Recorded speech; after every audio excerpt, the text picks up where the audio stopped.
Graça e paz. Que a graça de Deus seja sobre sua vida, que a paz de Cristo esteja sobre seu lar, sua casa e sua família. Seja muito bem-vindo, muito bem-vinda a este tempo devocional, tempo de oração, tempo de leitura bíblica, tempo de falar com Deus, nosso Senhor. E eu gostaria de convidar você a estar entrando em oração junto conosco neste momento, para que assim Deus nos conduza diante da sua santa e poderosa palavra. Vamos orar então? Senhor, Altíssimo Deus do céu e da terra, Pai Santo e amado. Deus, queremos aqui nesta oração, Pai, expressarmos a Ti, ó Deus, toda a gratidão que existe em nosso coração, pois reconhecemos que sem o Senhor nada somos, nem nada podemos fazer. Pai, somos seres totalmente dependentes do Senhor, dependentes da sua graça, e te agradecemos por isso, porque o Senhor é um Pai zeloso, um Pai que cuida, é um Pai que transforma, um Pai que muda vidas.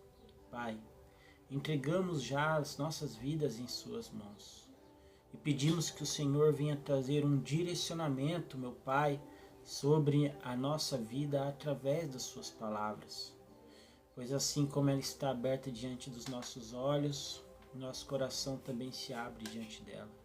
E nós cremos que a Tua palavra é viva e eficaz, capaz de curar, de livrar e de libertar. E pedimos que a Tua palavra, neste dia de hoje, venha libertar pessoas de cativeiros criados por Satanás. Cativeiros como vício da bebida, das drogas, da pornografia, da mentira. Que o Senhor hoje, meu Pai, coloque Tuas mãos de libertação sobre nossas vidas. E que não haja mais grilhões do inferno sobre as nossas vidas, sobre o nosso espírito. Pai, liberta-nos, meu Pai, de toda opressão maligna, de todo laço do passarinheiro, de toda cilada criada pelo inimigo. Liberta as nossas vidas, pois um alto preço já foi pago na cruz do Calvário, para que pudéssemos viver uma vida de liberdade e com responsabilidade. Pai, ainda que sejamos errantes, que sejamos ainda pecadores, não nos conformamos em permanecer numa vida de pecado. Por isso te pedimos, Pai, nos dê força todos os dias, para que possamos resistir às tentações, para que possamos vencer todos os pecados existentes ainda em nossa vida, até que não sobre mais nenhum.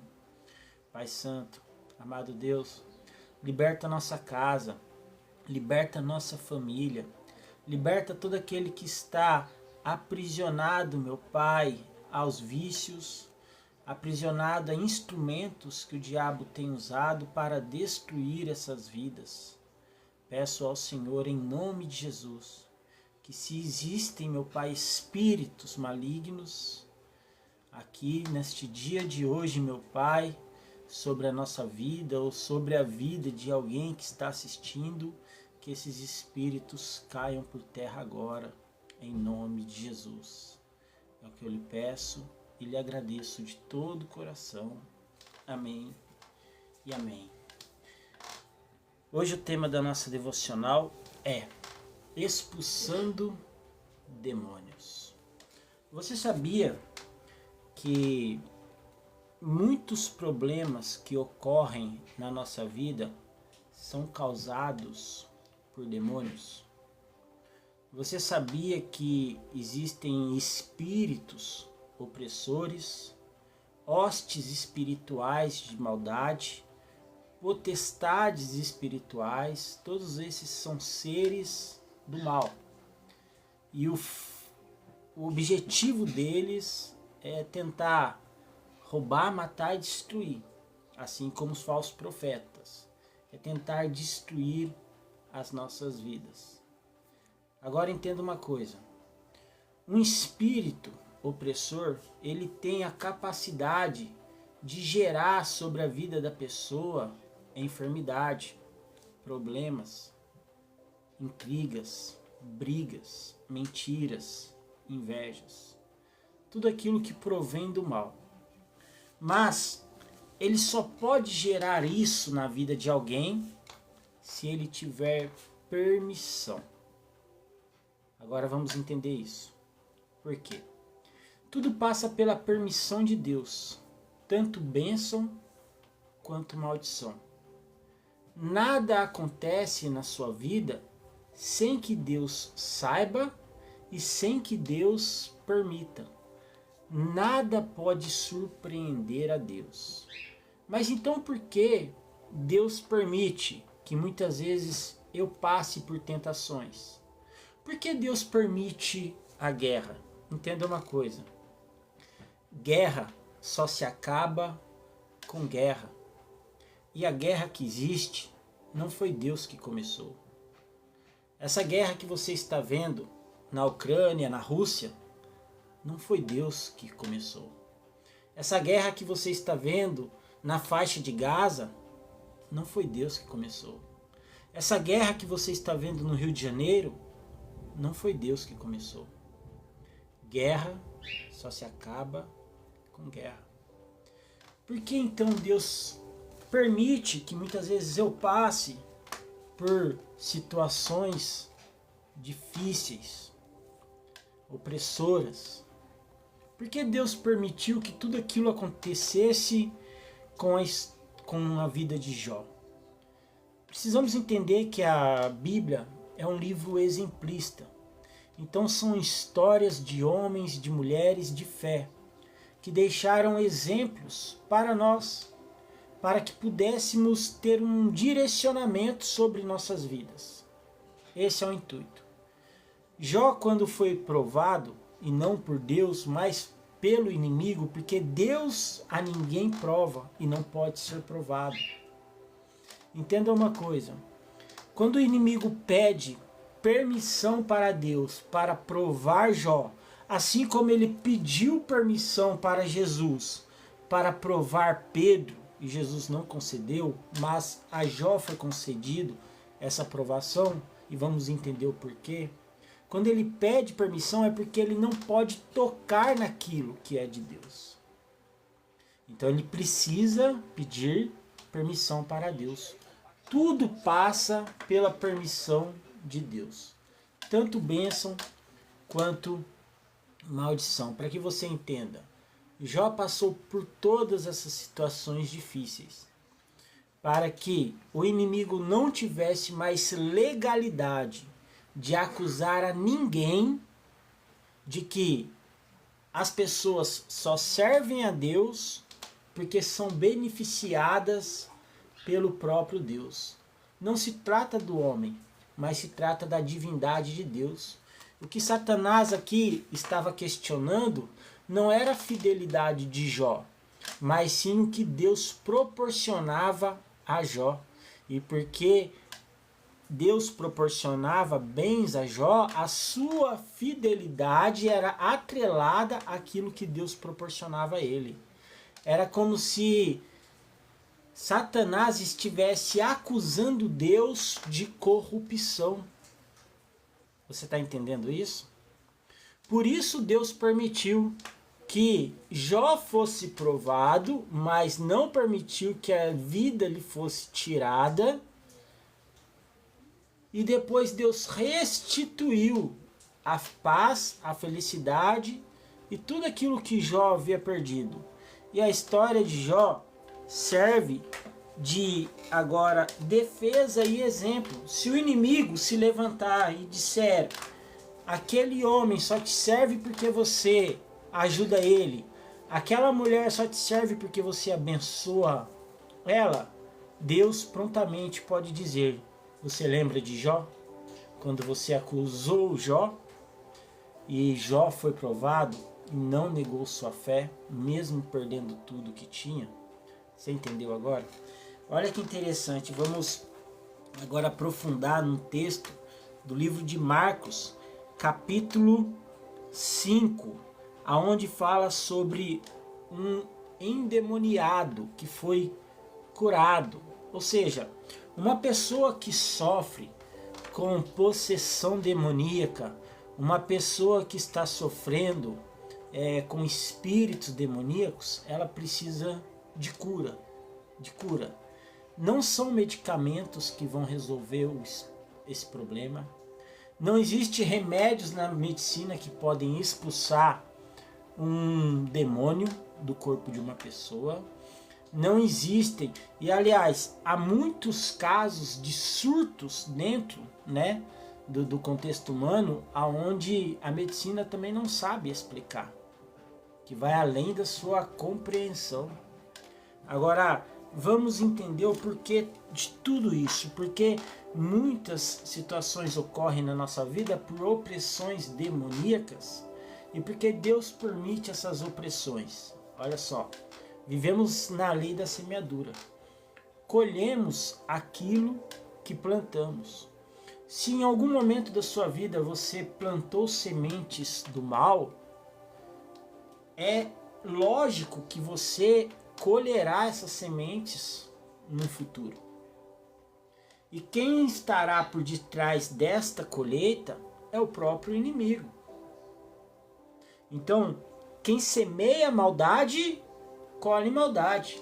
Quem semeia bondade, colhe bondade.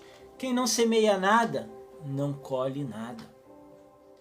Agora, porque muitas vezes passamos por situações aonde o inimigo nos oprime, de certo ponto, a pensarmos em sucumbir, em pensarmos a desistir.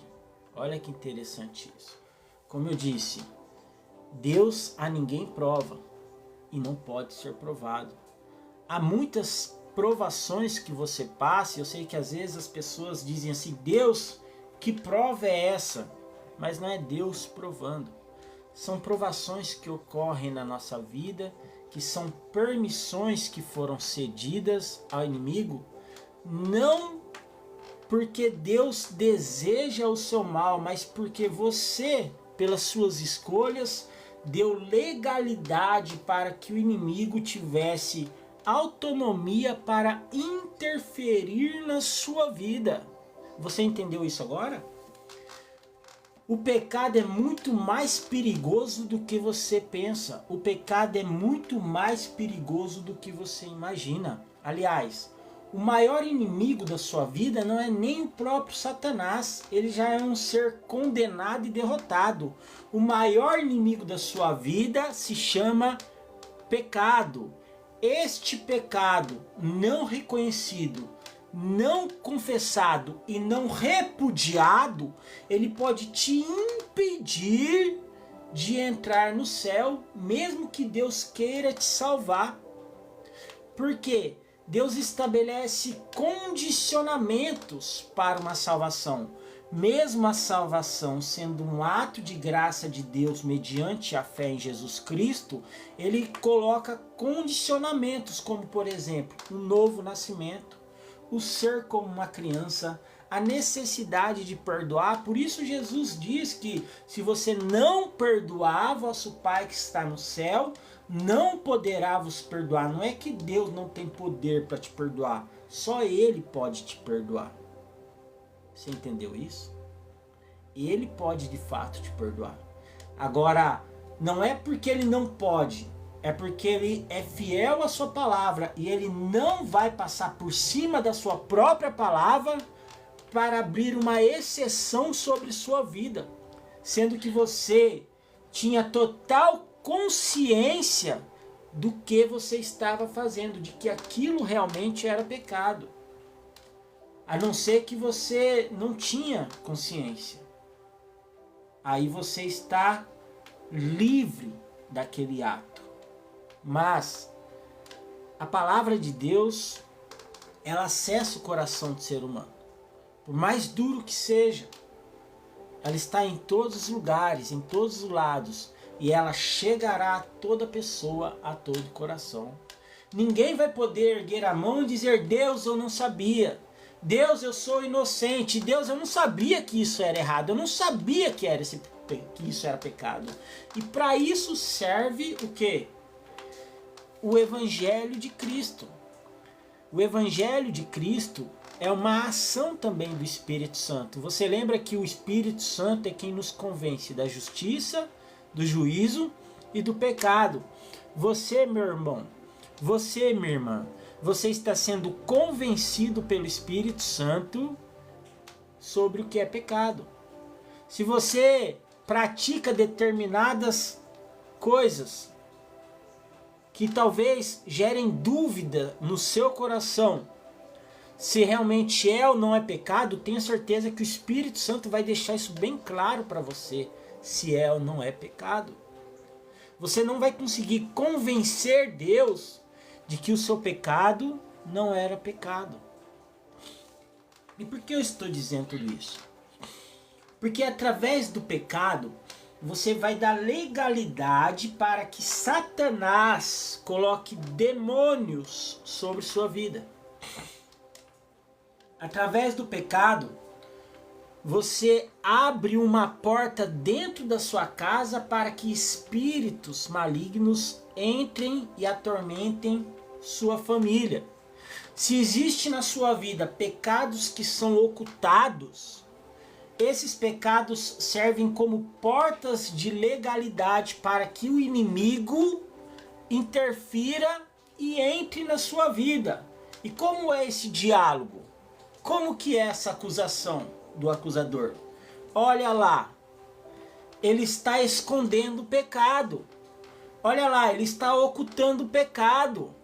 Olha lá, ele está praticando o pecado e ele não se arrepende. Ele está encobertando esse pecado. Ele está varrendo a sujeira para debaixo do tapete, para que as pessoas não vejam, para que as pessoas não percebam. Mas no mundo espiritual, há uma grande plateia te assistindo. Então quando você entra naquele lugarzinho com a sua amante ou com seu amante, vocês não estão sós. Há uma multidão te assistindo. Você entendeu isso? Não há como você encobertar isso no mundo espiritual. O inimigo está vendo você pecar. Deus está vendo você pecar.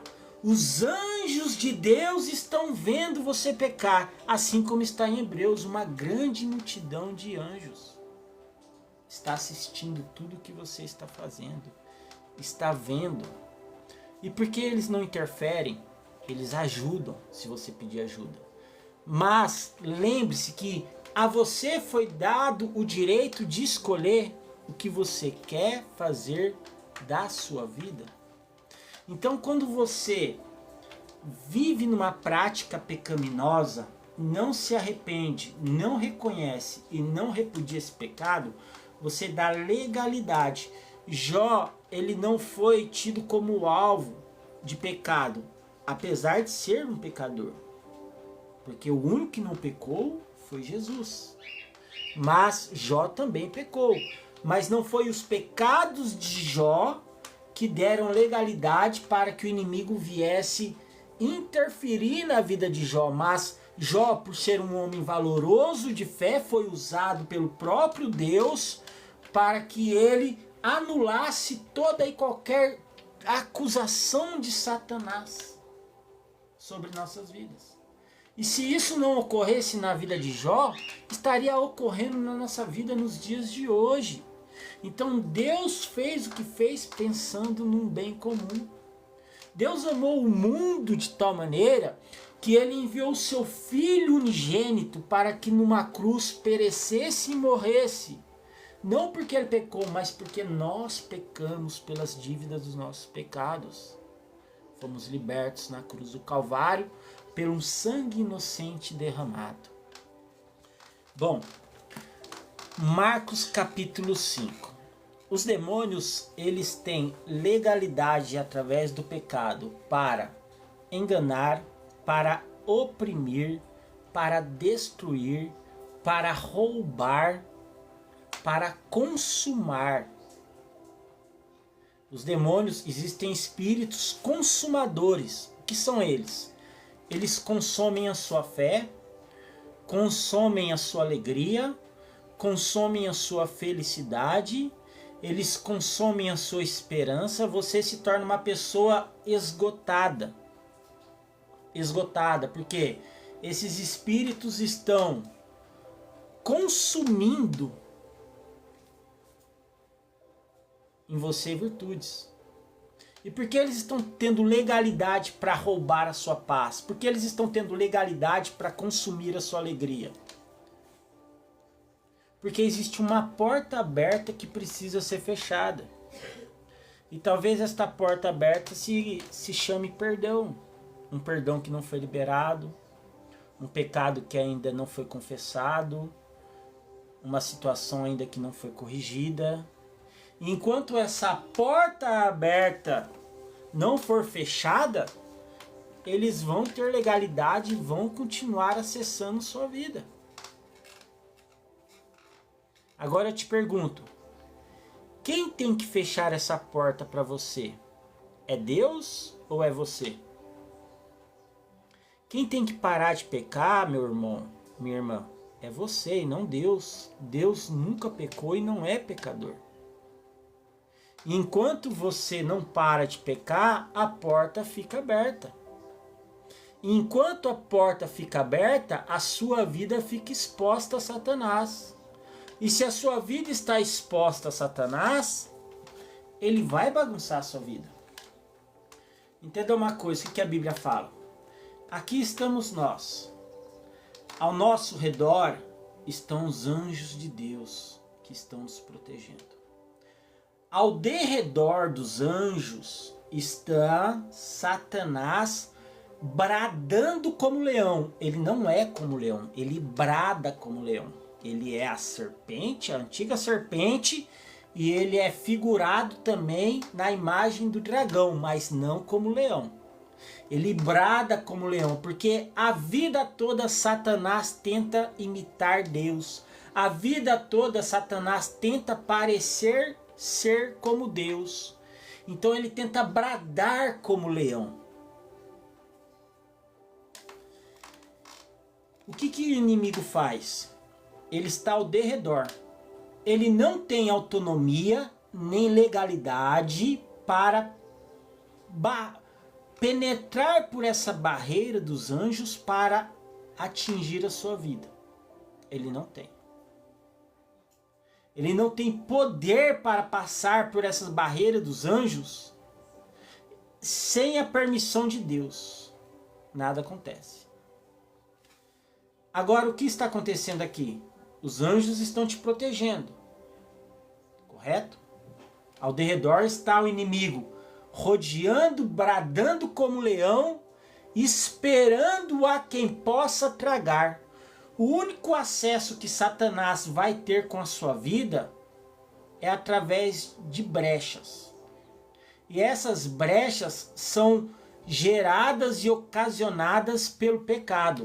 Então, o inimigo ele só tem autoridade, só tem acesso à sua vida através do pecado. Você quer acabar com todo o mal que existe na sua vida? Acaba com todo o pecado. É simples assim de entender. Então o que o inimigo faz? Ele está aqui esperando. Ele não tem autonomia, poder, nem autorização e permissão para furar essa barreira dos anjos e tocar na sua vida. Mas você lembra que Deus te deu o quê? Ele te deu a livre escolha. Por isso vivemos no tempo da semeadura. Deus ele te deu a oportunidade e o privilégio de você escolher o que você quer fazer da sua vida. E por que Deus fez isso? Por que nós fomos criados? Por que o ser humano foi criado? O ser humano foi criado para adoração a Deus, para adorar a Deus e não adorar a si mesmo. Todo ser humano foi criado por Deus para adorar a Deus. E Deus pode, porque Deus é Deus. E se não fosse Deus, não passaríamos de pó e de barro, se Deus não soprasse o fôlego de vida sobre nossas vidas. Agora entenda uma coisa. Quando Deus cria o homem, quando Deus faz a mulher para serem verdadeiros adoradores e ele busca aqueles que o adorem em espírito e em verdade, A adoração precisa ser o quê? Genuína. Para ser genuína tem que ser voluntária e não obrigatória.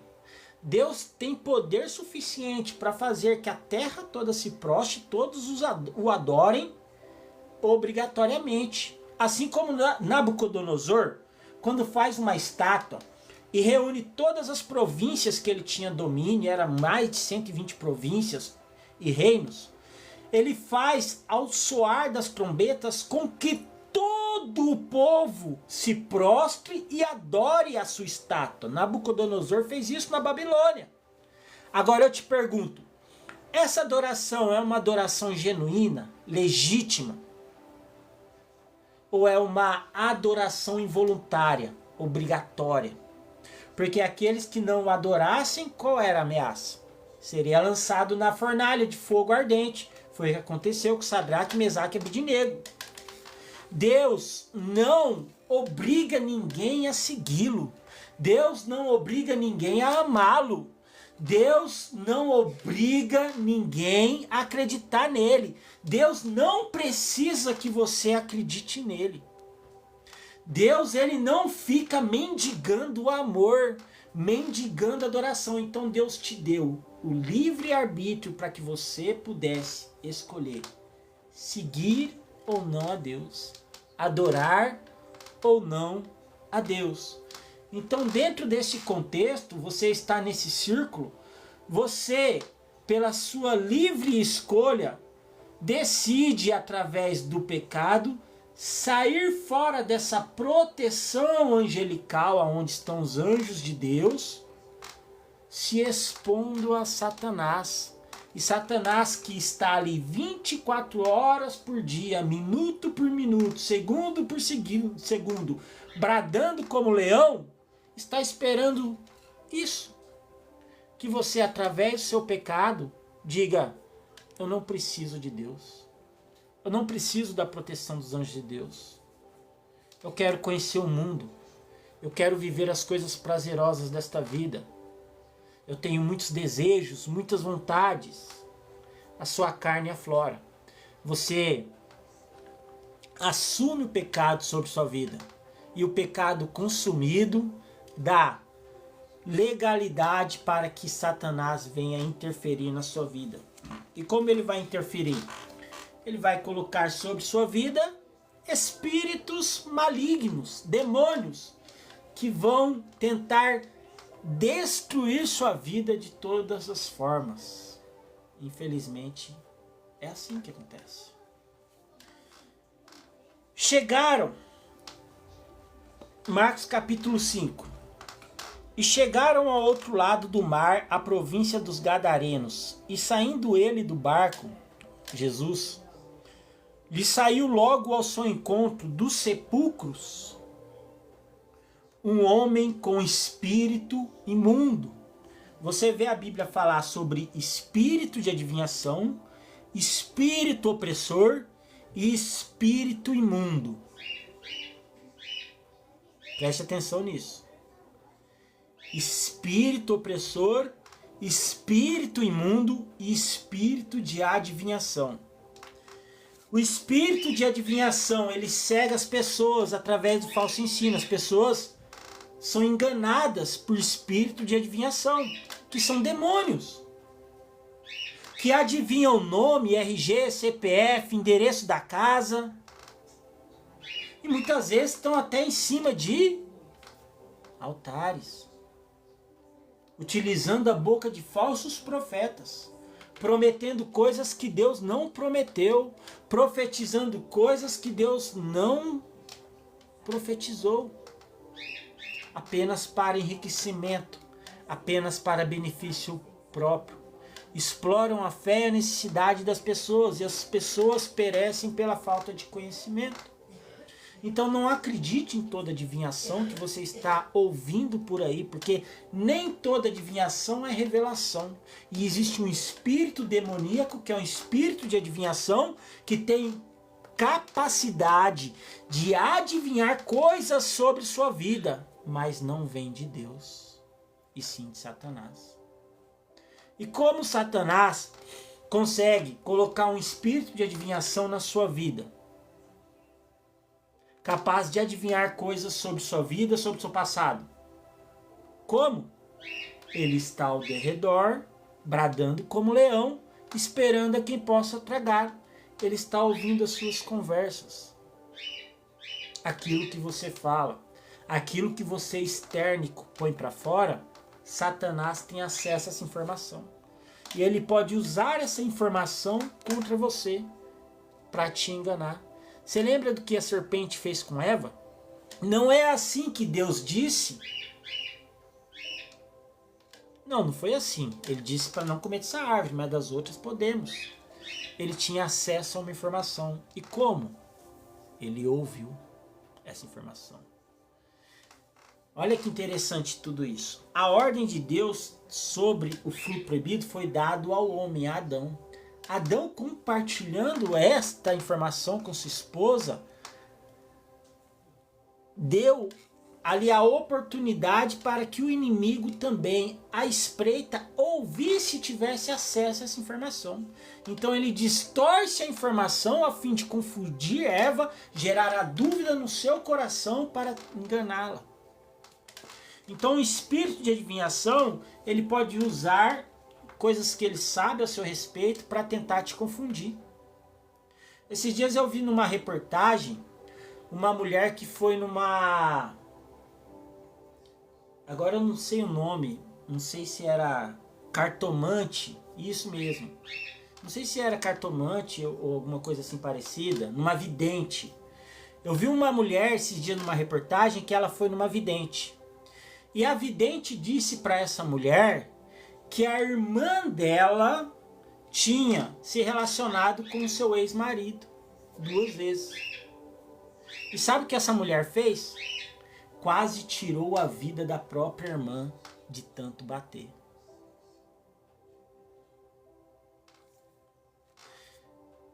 Em certa ocasião, quando eu trabalhava numa casa de carne no açougue, o nosso encarregado também foi numa vidente. E a vidente disse para ele que alguém dentro do serviço dele iria trair ele. Você sabe o que ele começou a fazer? Perseguir a todos nós que lá trabalhávamos.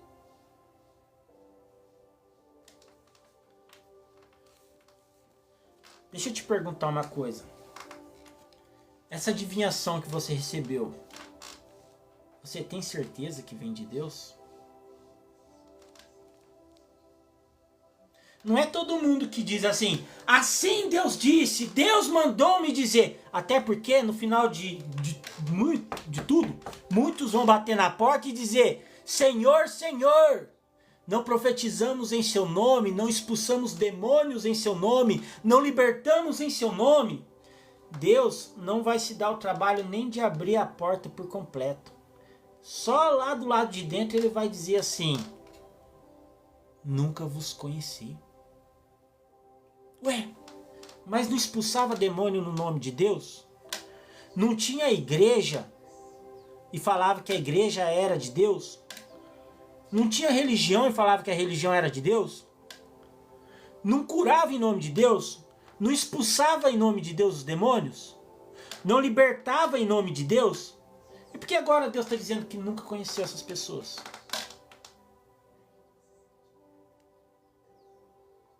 Existem espíritos de adivinhação que criaram igrejas, que estabeleceram religiões.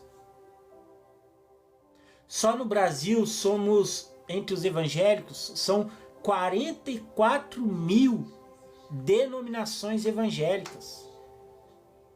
Todas são de Deus? Ou existem seitas no meio? Entende agora o joio e o trigo? Satanás, vendo que não conseguia mais tirar o trigo de dentro da igreja, começou a semear o joio lá dentro. E se a igreja não tem base bíblica, legítima, se permite ser enganada. Olha o que aconteceu sobre a vida deste jovem. Este jovem sofria de possessão demoníaca. Possessão demoníaca. Jesus chega com seus discípulos e este jovem, este homem que tinha um espírito imundo, vê Jesus chegando. E ele caminhava sobre os sepulcros, ele andava sobre os túmulos, ele vivia no cemitério.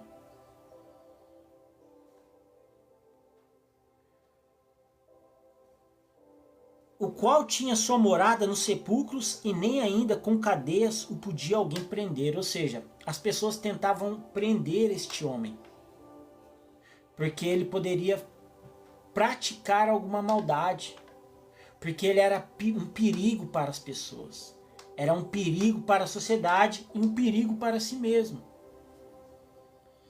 Mas ele se desprendia, porque tendo sido muitas vezes preso com grilhões e cadeias, as cadeias foram por ele feitas em pedaços. Olha a força que esse homem tinha. E você sabe da onde que provinha essa força dele? Não vinha da sua condição física, mas vinha da sua possessão demoníaca. E os grilhões em migalhas. Tamanha força ele tinha. E ninguém podia amansar. Ele era incontrolável, esse homem. Ele era incontrolável. E andava sempre de dia e de noite. Ou seja, ele não dormia. Ele não tinha paz. Ele vivia em trevas. Ele vivia em constante perturbação. Clamando pelos montes e pelos sepulcros. Ou seja, olha a situação deste homem. Ele vivia num cemitério, ele caminhava pelos túmulos, ele não dormia de dia nem de noite. Quando tentavam prender ele em grilhões, ele despedaçava esses grilhões e essas correntes, tamanha força ele tinha. Ele passava os seus dias, os dias da sua vida, gritando em meio ao cemitério, gritando em meio aos sepulcros. E ele feria-se com pedras, ele se automutilava, ele se machucava com pedras. Então ele pegava pedras e batia, se cortava, se arranhava com as pedras. Ele se machucava, ele se feria. Mas o que está por detrás disso? Para você ter uma noção de que o espírito tem a capacidade de fazer com que a pessoa se destrua.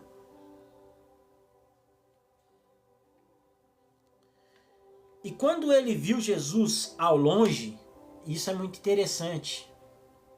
Porque assim, quando você vê uma pessoa possessa por um espírito maligno, o que a gente imagina é que se ela ver o Jesus, ela vai sair correndo, ela vai se afastar, ela vai tentar fugir da presença de Jesus, porque ela sabe o que Jesus pode fazer. Mas ele fez ao contrário. Ele não correu de Jesus, mas correu para Jesus. Eu vou repetir aqui. Este homem, possesso por demônios, ele não correu de Jesus, mas correu para Jesus. E ele, clamando com grande voz, disse: que tenho eu contigo, Jesus, Filho de Deus Altíssimo? Quem está falando aqui não é o homem, é o demônio. Você entendeu isso? Quem está falando aqui não é o homem, é o demônio falando através do homem, através da boca do homem e através da vida do homem. O demônio vê Jesus vindo, o que ele faz? Jesus e seus discípulos vindo, o demônio faz o quê? Ao invés dele correr de Jesus, ele vem ao encontro de Jesus e ele se prostra e adora Jesus. Isso para que você tenha uma noção da autoridade de Jesus. Tamanha é que nem os demônios podem deixar de se prostrar diante da sua santidade e soberania. Ele vem e se prostra, ele adora Jesus. Ele adora Jesus. Olha que interessante isso. E ele pergunta para Jesus. Ele fala através da boca deste homem, dizendo assim: que tenho eu contigo, Jesus, Filho do Deus Altíssimo? E tem pessoas que ainda não reconhecem Jesus como Filho do Deus Altíssimo. Até o próprio Satanás reconhece Jesus como Filho do Deus Altíssimo, mas tem pessoas que por causa da religiosidade não conseguem reconhecer Jesus como Filho do Deus Altíssimo. E ele diz assim, com alta voz, com grande voz ele disse. Quer dizer que a sua voz não era uma voz natural, humana. Era a voz do próprio demônio, do próprio Satanás, dos espíritos malignos falando através deste homem. Que tenho eu contigo, Jesus, Filho do Deus Altíssimo. Conjuro-te por Deus que não me atormentes. Olha que interessante isso. O que um demônio faz? Ele atormenta. E agora o que ele está pedindo para Jesus? Para não ser atormentado. Você já parou para pensar nisso? Ele está pedindo para não ser atormentado. Mas Jesus não atormenta. É que deixa eu explicar uma coisa para você. Aonde a luz chega, as trevas são dissipadas. Se existe trevas na sua vida, se existe trevas no seu ambiente de trabalho, se existe trevas no seu relacionamento, se existe trevas dentro da sua casa, a partir do momento que você convida Jesus, as trevas são dissipadas. As trevas não suportam a luz. E assim é desde a criação do mundo. Deus viu que a luz era boa e fez uma separação entre trevas e luz. E é esta separação que você precisa fazer na sua vida. O que é trevas? Repudia, não quero mais. O que é luz? É de Jesus, eu quero na minha vida. Agora cuidado, lembra de novo do espírito de adivinhação, porque até mesmo Satanás pode se transvestir de um anjo de luz. Tem muita gente que está dizendo, eu vi um anjo de luz. Mas esse anjo glorifica o nome de Deus? Este anjo, ele veio para glorificar o nome de Deus ou não? Porque se a adivinhação, se o anjo de luz veio, mas em nada glorificou o nome de Deus, não é de Deus. Porque tudo é para a glória de Deus, entendeu isso agora? Tudo é para a glória de Deus. Então quando Jesus diz assim, olha, se vier um anjo e disser um evangelho diferente do meu evangelho, que seja anátema esse anjo, que seja amaldiçoado esse anjo, significa o quê? Que pode acontecer de alguém distorcer o evangelho para tentar te enganar. O que é a luz de Cristo no mundo hoje? É o evangelho seu, o evangelho de Cristo. Olha que interessante aqui a história desse menino, deste jovem. Ele disse, peço-te, não me atormentes. Sabe qual que é a resposta de Jesus para ele? Sai deste homem, espírito imundo. Ó, deixa eu te dizer uma coisa. É por causa da religião, e a teologia é muito boa por causa disso, que vai abrir sua mente para muitas coisas que você aprendeu. Por causa da religião, de religiosidade, de misticismo, aprendemos muitas coisas que não são verdades. E eu aprendi assim também na minha adolescência. Por exemplo, existem nomes, como por exemplo, que foram nominados a espíritos malignos, como por exemplo, Tranca-Rua, Pombagira, Caveira da Meia-Noite, Enxucaveira, todos esses nomes foram criados pelo ser humano, não estão na Bíblia. O único nome, a única nomenclatura que se dá a um espírito maligno na Bíblia é Satanás, Diabo e Beelzebu, só. Essas outras nomenclaturas foram criadas pelo ser humano, através de um misticismo. Então esquece isso. Porque todo espírito tem atribuições diferentes, mas a finalidade é a mesma: destruir sua vida, destruir a sua alma, corromper a sua alma. E não é nem o seu corpo que interessa a eles, porque eles sabem que o seu corpo não vale nada, veio do pó e volta para o pó. O que eles querem é impedir que você acesse ao céu, os céus através da graça de Deus. Como isso? Atacando diretamente a sua fé. Por isso a apostasia, por isso o abandono da fé. Não é o seu corpo que interessa a Satanás. É a sua alma, é o seu espírito. Você entendeu isso agora? Por quê? Ele já está condenado. Ele já é derrotado. Como ele não pode com o pai, ele tenta atingir os filhos para ver se de alguma forma ele fere o pai.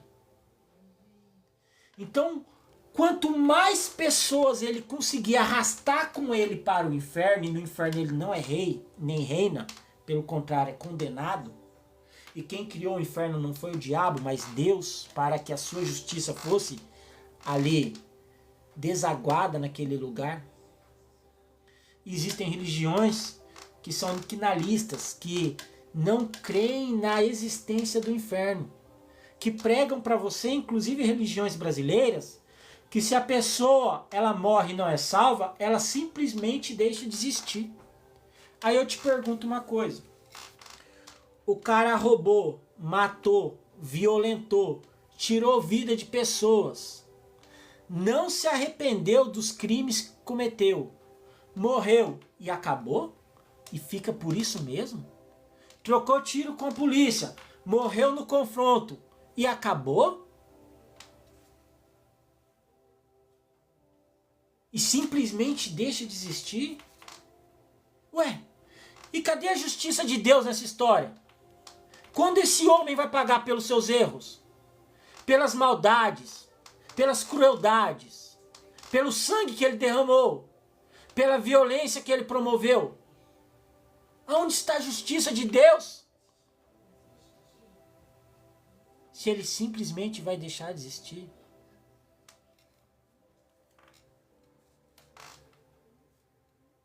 Você entendeu isso?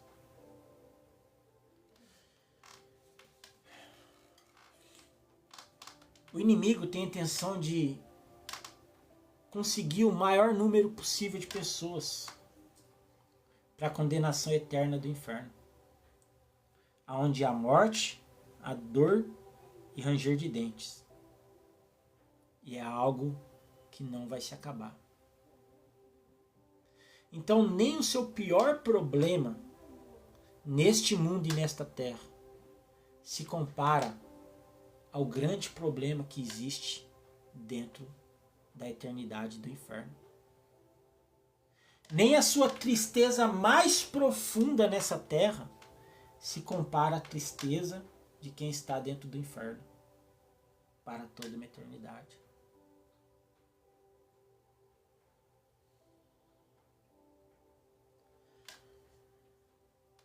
Vamos continuar aqui. Jesus dá uma ordem para esse demônio: sai deste homem, espírito imundo. Espírito imundo, sai deste homem. Da onde que vem a imundícia?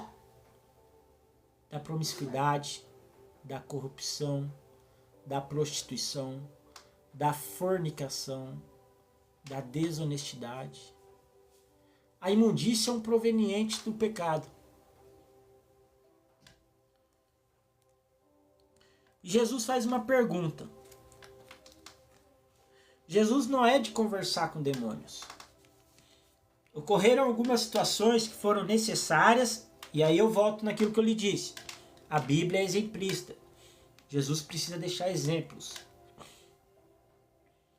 Então existem algumas situações, como no deserto, por exemplo, Jesus foi tentado, Satanás se aproxima dele e estabelece um diálogo.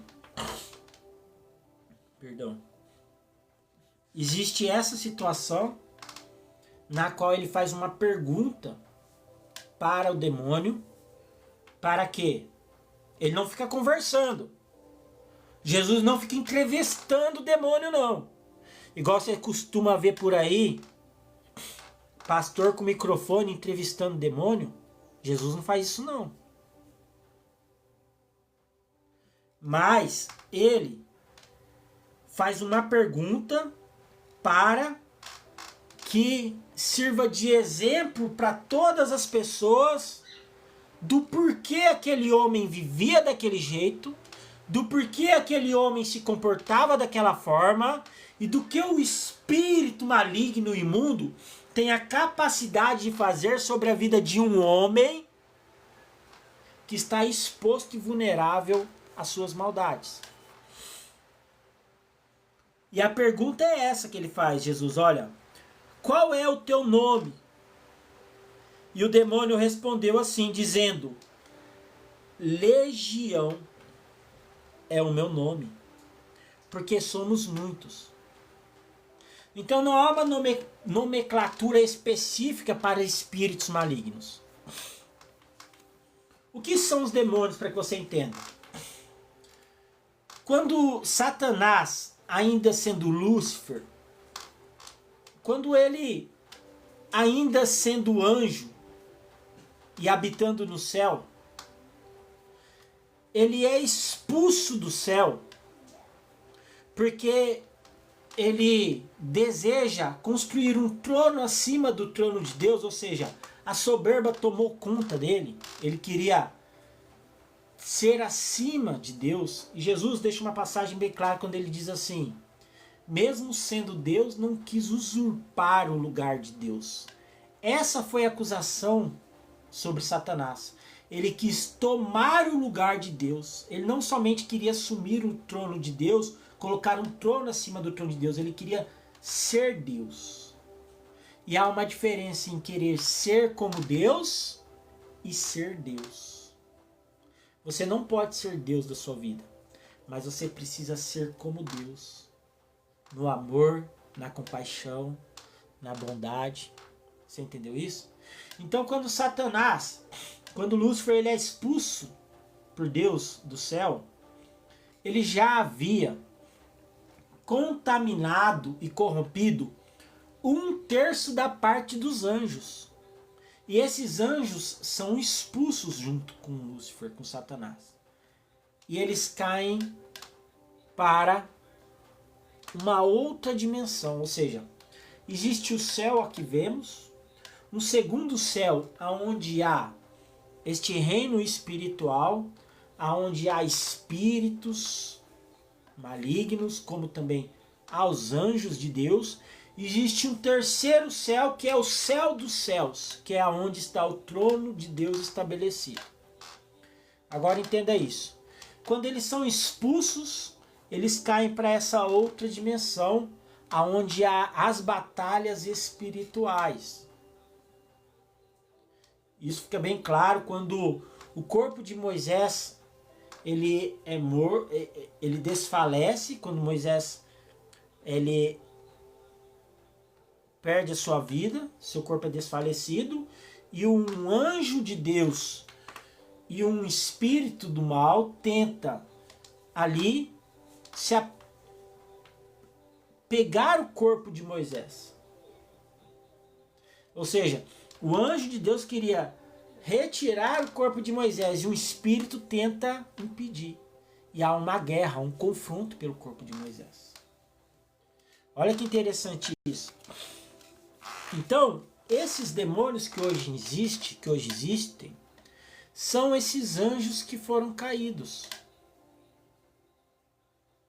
Eles não vieram da terra, não vieram do ar, não vieram do vento, não vieram da água, não vieram nem mesmo da religião, nem de misticismos. São os anjos que foram caídos, que se tornaram espíritos malignos. As nomenclaturas que eles receberam foi conforme as religiões e os misticismos, o misticismo.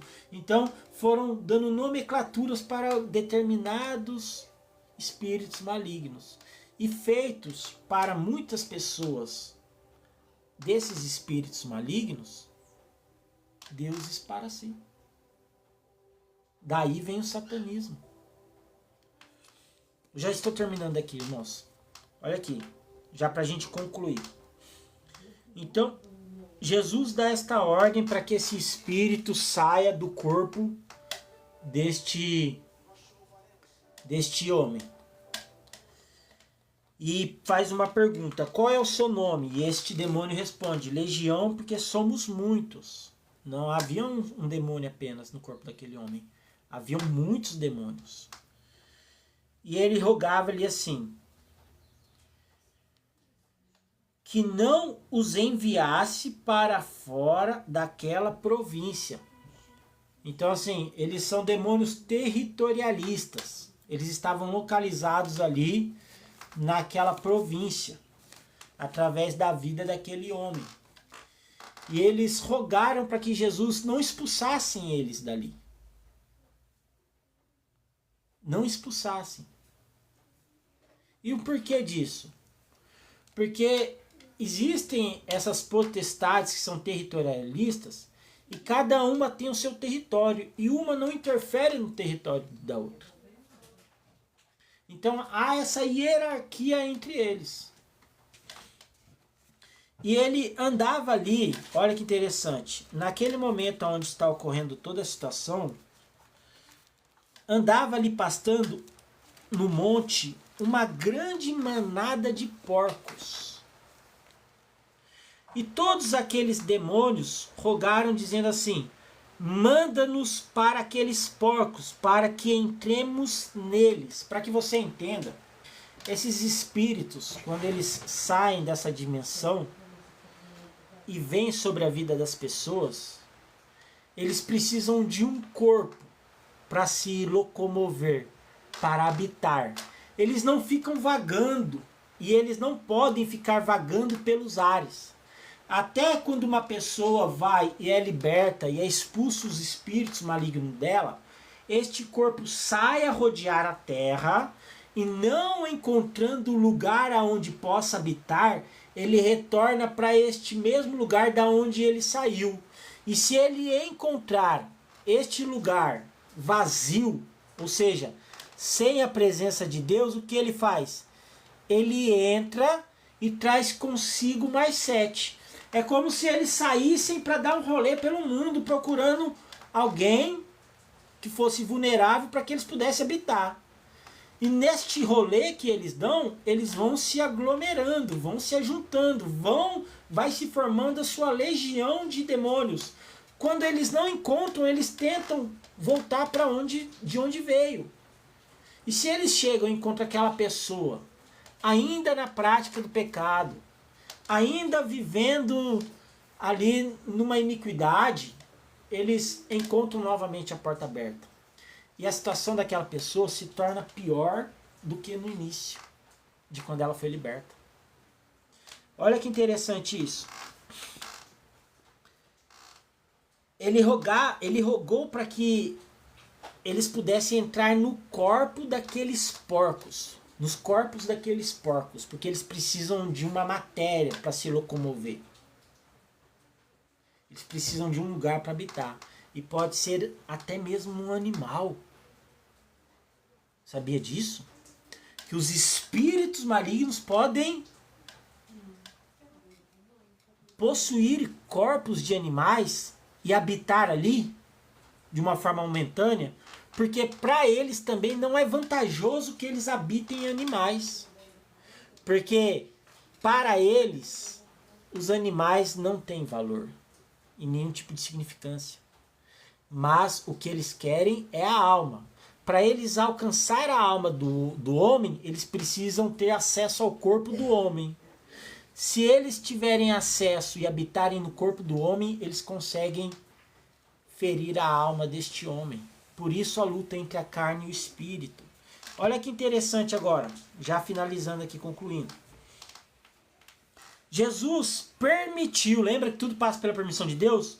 E saindo aqueles espíritos imundos, entraram nos porcos e a manada se precipitou por um despenhadeiro no mar. Eram quase 2.000 e afogaram-se no mar. E os que apacentavam os porcos fugiram e o anunciaram na cidade e nos campos e saíram a ver o que era aquilo que tinha acontecido.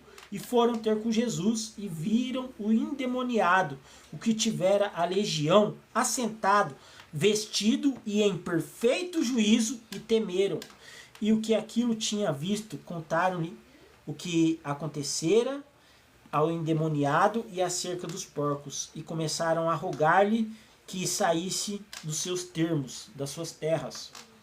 E entrando ele no barco, rogava-lhe o que fora endemoniado, que o deixasse estar com ele. Aquele endemoniado que foi liberto queria andar com Jesus, queria entrar no barco com Jesus. Mas Jesus deu outra ordem para ele, dizendo assim, olha, vai para a tua casa, para os teus, e anuncia-lhes quão grandes coisas o Senhor te fez e como teve misericórdia de ti. E ele foi e começou a anunciar em Decápolis quão grandes coisas Jesus lhe fizera, e todos se maravilharam. Ou seja, esse homem foi liberto, os demônios entraram nos porcos, os porcos se precipitaram no despenhadeiro, né? E ali eles acabaram, porque eles não tinham mais nenhum corpo para se locomover. E olha que interessante. Este homem quer seguir Jesus, mas Jesus tinha outros planos para ele. Você precisa testemunhar o que foi feito na sua vida. As pessoas precisam ver quem você era e quem você é agora. E ele estava em perfeito juízo. Ou seja, ele retomou o juízo da sua vida. Por quê? Porque ele foi liberto dessa possessão. E você lembra que havia uma legião de demônios neste homem? O que eu quero dizer para você?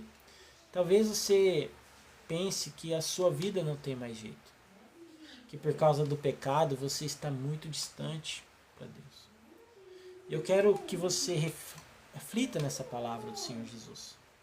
Porque até mesmo um homem que possuía muitos demônios não foi esquecido por Jesus.